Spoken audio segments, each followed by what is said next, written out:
কলকাতার ব্যাংকে লোনের ব্যাপারে কথা বলতে গিয়ে এবার ঝাঁপি দ্বীপের মুখোমুখি হয়। হ্যাঁ বন্ধুরা, এমনটা হতে চলেছে আজকের পর্বে। বিস্তারিত জানতে ভিডিওটিতে লাইক দিয়ে চ্যানেলটিকে সাবস্ক্রাইব করে পুরো ভিডিওটি তোমরা দেখতে থাকো।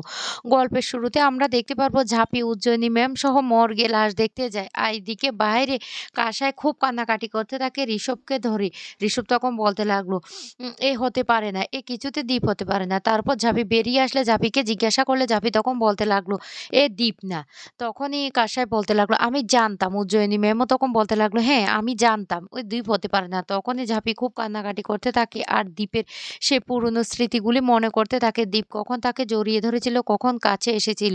ঝাঁপি তখন হাত জোর করে মা ছাড়া লক্ষ্মীকে বলতে লাগলো, মা ছাড়া লক্ষ্মী, তুমি একদিনের কথা বলে সারা জীবনের জন্য কেন ওকে আমার কাছ থেকে দূরে নিয়ে চলে গিয়েছো? আমি তো ওর মুখ থেকে ভালোবাসার কথাটাও শুনতে পেলাম না। আমি ওর মুখে ভালোবাসার কথাটা শোনার জন্য দরকার পড়লে সারাটা জীবন অপেক্ষা করে থাকবো। এই বলে কান্নাকাটি করতে থাকে আর পুরনো সমস্ত স্মৃতিগুলি বারবার করে মনের মধ্যে আনতে থাকে আর কষ্ট পেতে থাকে। আর বলতে লাগলো, মা ছাড়া লক্ষ্মী, আমি তো কোনো অন্যায় করিনি, কেন তুমি আমাকে এত বড় শাস্তিটা দিলে? এইভাবে ওকে কেন আমার কাছ থেকে দূরে সরে নিয়ে গেলে? এবার আমি কি নিয়ে বাঁচবো? আমি জানি ও বেঁচে আছে, ও একদিন না একদিন ও ফিরেই আসবে। অন্যদিকে দেখা যায় ৮ বৎসর পর ঝাঁপিরা চলে আসে কলকাতায়। আর সেখানে কলকাতা আ ঝাঁপি তার মেয়েকে সকালবেলা স্কুলে যাওয়ার জন্য ডাকতে থাকে। আর বলতে লাগলো, স্কুলের এটা কি রুলস করেছে, সকাল সকাল এই ছোট বাচ্চারা কি নিজেরা রেডি হতে পারে? স্কুলে কেন এমনটা বলল? এইদিকে দীপের মা বলতে লাগলো, এত দূরে আমরা বর্ধমানের সমস্ত কিছু ছেড়ে-ছুড়ে দিয়ে এই মেয়েটা আমাদেরকে কলকাতা নিয়ে এসেছে। কেন নিয়ে এসেছে আমি কিছুই বুঝতে পারছি না। আ অন্যদিকে দেখা যায় কাসাই নীলুর সাথে কথা বলতে থাকে আর নীলু বারবার করে কাসাইকে বলতে থাকে সে আসতে পারবে না। তখনই কাসাই রেগে ফোনটা কেটে দেয় আর বলতে লাগলো, "জাফি তুই বল না। তুই বল বাচ্চা নেওয়ার ব্যাপারটা কি শুধু একাই ও আমার উপর দায়টা চাপিয়ে দিচ্ছে? আরে আমার তো কোনো সমস্যা নেই।" তখনই জাফি বলতে লাগলো, "এইদিকে দে, আমি নীলুর সাথে একবার কথা বলব।" তো কাসাই তখন বলতে লাগলো, "না রে কোনো দরকার নেই। সবাই এখন পাল্টে গেছে। দাদাভাই হারিয়ে যাওয়ার পর থেকে সবাই পাল্টে গেছে।" অন্যদিকে দেখা যায় ঋষভ তখন ওদের বাড়িতে চলে আসে আর এসে বলতে লাগলো, "এই যে জেঠু, আমি তোমার জন্য দেখো প্রেশারের ওষুধগুলি নিয়ে এসেছি আর জেঠিমার জন্য দেখো মলম, যে তেলটা সেটা নিয়ে এসেছি।" তখন দীপের বাবা বলতে লাগলো, "কেন বাবা তুমি এগুলি আনতে গেলে কারি, কারি টাকা খরচ করে?" তখনই ঋষভ বলতে লাগলো, "জেঠু তুমি এটা কি বলছো? আমি আনবো না, আমি কার জন্য আনবো?" অন্যদিকে জাপি তার মেয়েকে কোলে তুলে নিয়ে বলতে লাগলো, মাম্মাম এবার তো স্কুলে যেতে হবে। এমনিতে তো অনেকটা দেরি হয়ে গেছে। তখনই ঝাঁপির মেয়ে বলতে লাগলো, ও মাম্মা, আমাদের স্কুলের সমস্ত বন্ধুদের বাবা স্কুলে দিতে চলে যায়। আমার তো বাবাকে আমি জন্মের পর থেকেই দেখিনি। তখনই বলতে লাগলো, ও তোমার বাবা না একটা ব্যাংকের কাজে অনেক দূরে গিয়েছে, আসতে দেরি হবে। অন্যদিকে সেটা দেখে জ্বলতে থাকে দীপের মা। দীপের মা তখন বলতে লাগলো, ও দেখো দেখো, ও নাকি আমার বাবানের মেয়ে হবে। আর কি মিথ্যে কথাটা বলছে। কাসাই তখন বলতে লাগলো, ওরে আমার লক্ষ্মী সোনা, এবার তো খেয়ে নিতে হবে, স্কুলে যেতে হবে তো। এই বলে ঝাঁপি আর কাসাই মিলে ওকে খাইয়ে দিতে থাকে। আর ঝাঁপি তখন বলতে লাগলো, মা তুমি তো চুলটা বেঁধেছো সেটা একদম হয়নি, চুলটা খুলে যাচ্ছে, আমি এদিকে দাও চুলটা সুন্দর করে বেঁধে দিই। তখন ঝাঁপির মেয়ে বলতে লাগলো, ও আমার বাবা, আমার বাবাকে আমি একটা দিনও দেখিনি। ঝাঁপি তখন বলতে লাগলো, দেখতে পাবে তো, আমি বলছি তো তোমার বাবা খুব তাড়াতাড়ি চলে আসবে। এদিকে দীপের মা মাছারা লক্ষ্মীকে বলতে লাগলো, মাছারা লক্ষ্মী, তুমি আমার বাবানকে কোথায় লুকিয়ে রেখেছো? আজকে ৮টা বছর হয়ে গেল, আমার বাবান তো এখনো ফিরে এলো না। আমার কোলটা কেন তুমি এভাবে ফাঁকা করে দিলে? আমি তো কিছুই বুঝতে পারছি না। তুমি আমার ছেলেকে আমার কাছে ফিরিয়ে দাও। কথাগুলি বলতে থাকে। অন্যদিকে ঝাঁপির মেয়ে ঝাঁপিকে বলতে লাগলো, মা তাহলে বাবা আসবে? আমি তাহলে বাবার সাথে অনেক ঘুরবো, অনেক মজা করবো। কাসাই তখন বলতে লাগলো, ওরে বাবা আমার লক্ষ্মী মেয়ে, ঘুরবে তো বাবা তো, ও তোমার বাবা ঠিক রাজপুত্রের মতো। জাপি তখন বলতে লাগলো, একদম পিমনি ঠিক কথা বলেছে, তোমার বাবা খুব সুন্দর, একদম রাজপুত্রের মতো। তখন দীপের বাবা এই দৃশ্যটা দেখে হাসতে থাকে আর বলতে লাগলো, আমার ছেলেটা কোথায় হারিয়ে গেল? আমার ছেলেটা কবে ফিরে আসবে? কিছুই তো বুঝতে পারছি না। এদিকে পুজো দিয়ে যে দীপের মা প্রদীপের তাপটা সবাইকে দেয় কিন্তু ঝাঁপিকে দেয় না। তখনই রেগে যায় ঝাঁপির মেয়ে। ঝাঁপির মেয়ে তখন বলতে লাগলো, দাঁড়াও তুমি, দাঁড়াও। কেন তুমি আমার মায়ের মাথায় সেই প্রদীপের আগুনটা দিলে না? বলো কেন দিলে না? আমি দেব। এই বলে সে প্রদীপের তাপটা নিয়ে তার মায়ের মাথায় দেয়।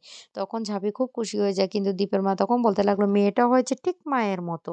একদম মায়ের মতো হয়েছে।" তারপরে সে সে বাচ্চাটা তিন্নি বলতে লাগলো, "এবার তো আমাকে স্কুলে যেতে হবে।" কাসাই তখন বলতে লাগলো, "তিন্নি তুমি তো এখনো খাবার-দাবার কিচ্ছু খাওনি। তুমি স্কুলে গিয়ে কি যাবে? খাবারটা তো খেতে হবে।" তিন্নি তখন বলতে লাগলো, "না, আমার আর খিদে নেই। আমি স্কুলে যাবো।" "ও ভালো ও বন্ধু কাকু তুমি আমাকে স্কুলে নিয়ে যাবে?" ঋষভ তখন বলতে লাগলো, "ঠিক আছে, আমি তোমাকে স্কুলে নিয়ে যাবো। তুমি তৈরি তো?" কাসাই তখন বলতে লাগলো, "ও তো কিছুই খায়নি। ও এখন স্কুলে গিয়ে কি করবে?" কিন্তু কোনো কথাই সে শুনে না তিনি। তিনি তখন স্কুলের জন্য বেরিয়ে যায়। এদিকে ঝাঁপি তখন কাসাইকে বলতে লাগলো, "কাসাইদি চলো আমাদেরকে তো এবার বেরোতে হবে।" এইদিকে ওরা যখন বেরিয়ে যায় তখন বারবার করে ঝাঁপিকে দোষারোপ করতে থাকে দীপের মা। দীপের বাবা তখন বলতে লাগলো, "শুনো অজান্তা, তুমি সবসময় কেন ঝাঁপিকে এইভাবে দোষারোপ করো? মেয়েটার তো আমাদের কোনো প্রয়োজন ছিল না। কিন্তু মেয়েটা আমাদের বাড়ির মেয়ের মতো আমাদেরকে আগলে রেখেছে। তাহলে তুমি কেন ওই মেয়েটাকে সবসময় এভাবে দোষারোপ করো। তখনই দীপের মা বলতে লাগলো, "করব না? কেন করব না? ওর জন্য তো আজকে আমার ছেলেটার এমন হয়েছে।" দীপের বাবা তখন বলতে লাগলো, "শোনো অজান্তা, তুমি মেয়েটাকে এইভাবে তো ভুল বুঝো না। মেয়েটার কোনো হাত ছিল না। যেটা হয়েছে সেটা আমাদের কপালের জন্য হয়েছে। তুমি মিছে, মিছে মেয়েটাকে কষ্ট দিও না। মেয়েটা এমনিতে কষ্টই আছে।" এদিকে ঝাঁপি মনটা খারাপ করে থাকলে কাসাই তখন বলতে লাগলো, "ভাগ্যে ঝাঁপি আজকে তিন্নি তোর কোলে এসেছে, না হলে কি যে হতো?" এই বলে পুরনো ঘটনাটা মনে করতে থাকে। নদীর পাড়ে ওই বাচ্চা মেয়েটাকে কুড়িয়ে পেয়েছিল একটা ভদ্রলোক। আর তখনই ঝাঁপি ওকে হোমে রাখতে যায়। আর হোমে রাখতে গিয়ে সেখানে দেখতে পায় অনেকগুলো লোক ওই বাচ্চাটার খোঁজ করতে থাকে হোমে গিয়ে। আর ওরা যদি ওই মেয়েটাকে হোমে পায় তাহলে ওকে মেরে ফেলবে। এই কথাটা জানতে পেরে ঝাঁপি তখন নিজের কাছে রেখে দেয় ওই তিন্নিকে। কাসাই তখন বলতে লাগলো, "ভাগ্যিস ঝাঁপি ওই তিন্নি তোর জীবনে এসেছিল, না হলে তোর জীবনটা তো পুরোটাই এলোমেলো হয়ে যেত।" তখনই ঝাঁপি বলতে লাগলো, "হ্যাঁ রে কাসাইদি, ওকে ছাড়া আমি কি নিয়ে বাঁচতাম? আমার জীবনটা তো পুরোই ওই একদম ছন্নছাড়া হয়ে গেছিল ও হারিয়ে যাওয়ার পর থেকে।" তারপর ঝাঁপি আর কাসাই মিলে বেরিয়ে যায় ব্যাংকে লোনের ব্যাপারে কথা বলার জন্য ব্যাংকে যেতে লাগে। এদিকে ওরা ব্যাংকে পৌঁছে যায় আর সেখানে ঝাঁপি ব্যাংক অফিসারের সাথে কথা বলতে গিয়ে বলতে লাগলো, "আপনারা কেন আমাদের লোনটা স্যাংশন করেও সেটা আবার বন্ধ করে দিয়েছেন?" এই কথা বললে তখন হঠাৎ করে ম্যানেজার কথা বলে ওঠে। আর ঝাঁপি তার মুখটা দেখে পুরোই চমকে যায়।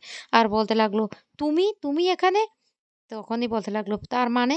আপনি কি বলতে চাইছেন?" ঝাঁপি তখন বলতে লাগলো, "কেন তুমি আমাকে চিনতে পারছো না? আমি তোমার ঝাঁপি। তুমি উৎসব রায়চৌধুরী হতে পারো না। তুমি আমার দ্বীপ।" তখনই ব্যাংক ম্যানেজার প্রচণ্ড রেগে যায় আর বলতে লাগলো, "এসব কি হচ্ছে?"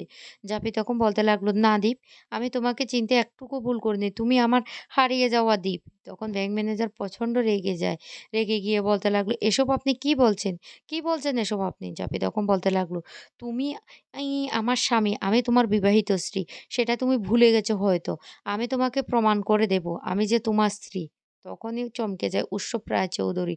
আর ঝাঁপি তখন বলতে লাগলো, "তোমার চোখ দুটো মিথ্যে হতে পারে না। তোমার মুখ মিথ্যে হতে পারে না। আমি তোমাকে চিনব না সেটা কোনোদিন হতে পারে না। তুমিই আমার দ্বীপ, তুমি আমার দ্বীপ। আমি বলছি তো আমি সেটা প্রমাণ করে দেব।" তো বন্ধুরা ঝাঁপি কি পারবে প্রমাণ করতে?